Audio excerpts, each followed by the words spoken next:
Olá, pessoal! Sejam muito bem-vindos à nossa quarta e última aula sobre os transtornos de personalidade do cluster C, que incluem o transtorno de personalidade evitativa, transtorno de personalidade dependente e transtorno de personalidade compulsivo-obsessiva.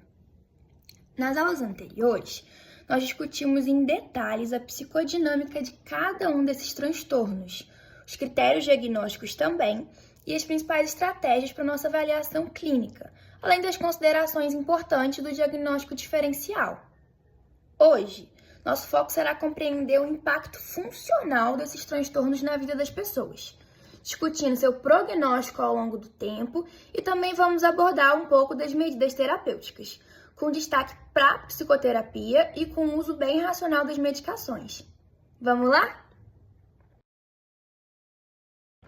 Bora falar então um pouquinho do impacto funcional.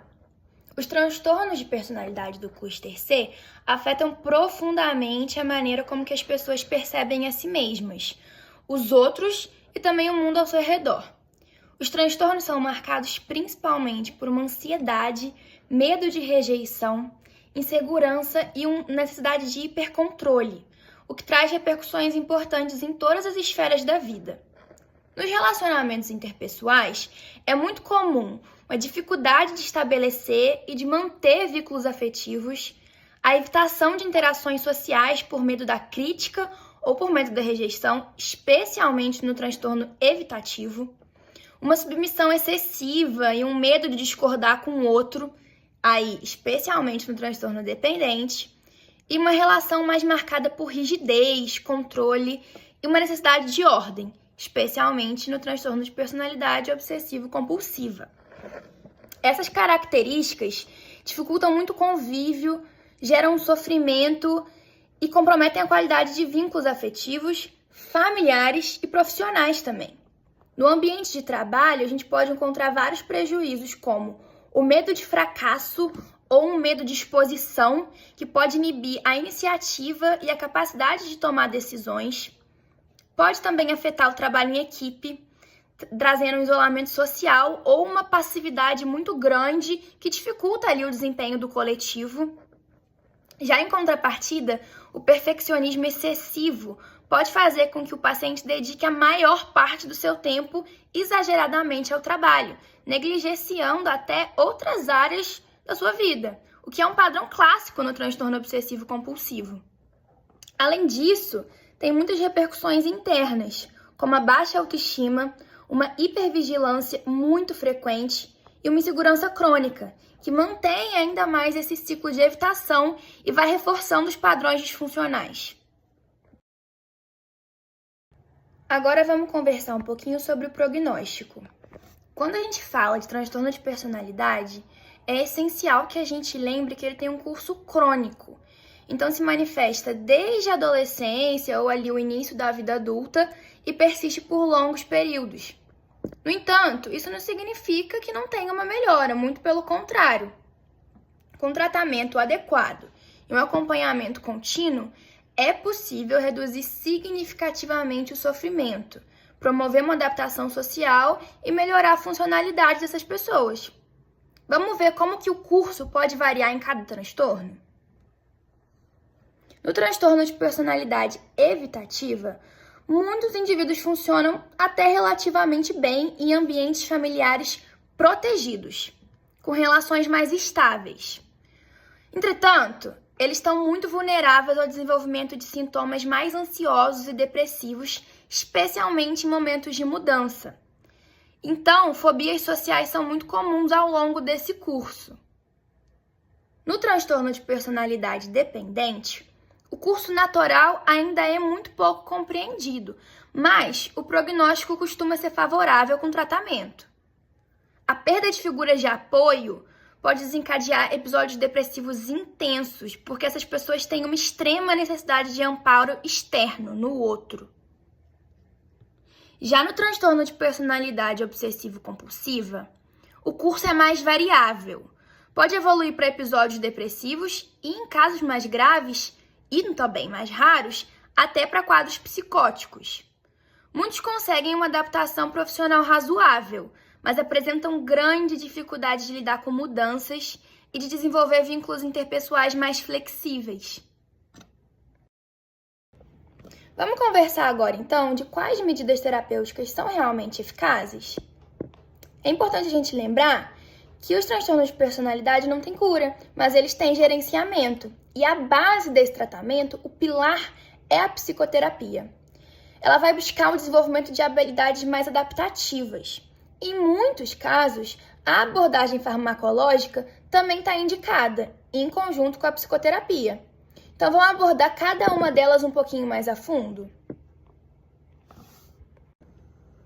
A psicoterapia no transtorno de personalidade evitativa vai focar no desenvolvimento da confiança e da aceitação dos temores de rejeição. A terapia de grupo e o treinamento da assertividade são particularmente úteis nesse caso. No transtorno de personalidade dependente, os treinamentos são mais voltados para o insight.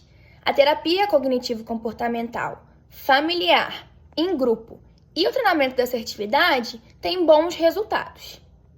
Já no transtorno de personalidade obsessivo-compulsiva, os próprios pacientes costumam buscar ajuda espontaneamente, especialmente quando os padrões rígidos de comportamento entram em conflito com as demandas externas. Eles se beneficiam muito de uma terapia mais psicodinâmica, com associação livre, mas eles podem sim responder bem uma abordagem mais estruturada após a socialização com a técnica terapêutica. Agora, falando sobre a farmacoterapia, é essencial que a gente tenha em mente que o medicamento não é o tratamento de primeira linha isoladamente, mas ele pode sim ter um importante papel coadjuvante, especialmente nos casos em que há sintomas comórbidos, como a ansiedade, o pânico e a depressão. Logo, a farmacoterapia tem um papel importante, especialmente nos transtornos de personalidade evitativa e dependente. Na evitativa, os antidepressivos serotoninérgicos e os beta-bloqueadores podem ser muito úteis na ansiedade. Os serotoninérgicos, especialmente os inibidores seletivos da recaptação de serotonina, como a sertralina, fluoxetina e o estalopram, aumentam a disponibilidade da serotonina ali na fenda sináptica, o que modula os circuitos relacionados à ansiedade e ao humor. Então, ele pode ser muito útil, principalmente quando tem uma ansiedade social, uma tristeza persistente ou até episódios depressivos. Já os beta-bloqueadores, como o atenolol, reduzem os sintomas físicos da ansiedade, como a taquicardia e tremores, porque eles bloqueiam os recursos adrenérgicos. Então, eles podem ser usados em momentos muito específicos, como na fobia social e quando se tem sintomas somáticos muito intensos. Em relação aos dopaminérgicos, como a bupropiona, eles têm um mecanismo de ação muito bom, porque eles atuam aumentando ali a atividade dopaminérgica e noradrenérgica. Porém, é muito importante que a gente saiba utilizar esses medicamentos com muita cautela, porque apesar dele teoricamente ser útil para sintomas como a anedonia e o retraimento social, eles devem ser usados com muito cuidado, porque eles podem intensificar sintomas como impulsividade, ansiedade ou até precipitar quadros de agitação nos indivíduos mais vulneráveis. No transtorno de personalidade dependente, a gente pode usar os benzodiazepínicos, os antidepressivos tricíclicos, como é o caso da imipramina, e os agentes serotoninérgicos que nós acabamos de conversar. Os benzodiazepínicos, como o alprazolam e clonazepam, potencializam a ação do GABA, que é um neurotransmissor inibitório, promovendo assim efeito ansiolítico e sedativo. Porém, o seu uso também exige cautela, porque ele tem um risco mais elevado de dependência, de tolerância e de piora da passividade, que é um sintoma muito presente nos transtornos dependentes. Já a imipramina, ela aumenta a norepinefrina e a serotonina nas sinapses, embora os efeitos sejam mais colaterais do que os inibidores seletivos da recaptação da serotonina. Então, a gente usa eles em casos de ansiedade mais difícil, com controle um pouco mais recidivo, ou quando tem episódios depressivos associados. Bom, galera, então nessa aula a gente viu que os transtornos de personalidade do cluster C representam um grupo de condições marcadas por padrões persistentes: medo, evitação, dependência e controle excessivo. Apesar do seu curso ser crônico, o tratamento adequado com a psicoterapia individualizada e, em alguns casos, a farmacoterapia coadjuvante pode promover uma melhora significativa na qualidade de vida e na funcionalidade desses pacientes. Lembrando que a decisão para iniciar uma medicação deve considerar sempre o quadro clínico geral, as comorbidades do paciente, o histórico do paciente e sempre o monitoramento contínuo dos efeitos adversos. É essencial que a gente tenha uma abordagem empática, contínua e que seja centrada no paciente, reconhecendo as suas limitações, mas também as suas potencialidades. Obrigada, então, por acompanharem mais essa aula.